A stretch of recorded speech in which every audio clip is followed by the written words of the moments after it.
Наставниците и вработените во училиштата да не одат на работа додека и учениците се на распуст. Министерството за образование и наука испрати допис до основните и средните училишта во наредните денови да не се оди на работа со цел да се заштеди електрична енергија во училиштата.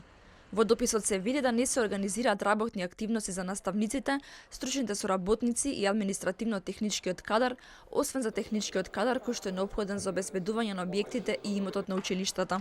Оваа препорака се дава со цел да се намалат трошоците за енергија и за електрична енергија во училишните објекти. Директорите ја поздравуваат оваа одлука, велат дека покрај заштедата на електрична енергија се заштедуваат и други ресурси.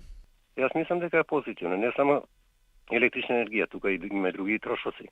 Има нафта, има вода, има парно и така натака, има пилети. Значи, јас мислам дека е оправдано. Иако јас како директор одам секој дневно, како наставници мислам дека нема потреба, зашто? Владата претходно донесе одлука почетокот на второто полугодие во основните и средните училишта да се одложи за 1 февруари годинава согласно епидемиолошката состојба во земјава. Согласно одлуката, наставата со физичко присуство во училиштата продолжува на првиот ден од месец февруари. Ваквата одлука според Министерството нема да влијае на крајот на учебната година и ќе заврши на 10 јуни.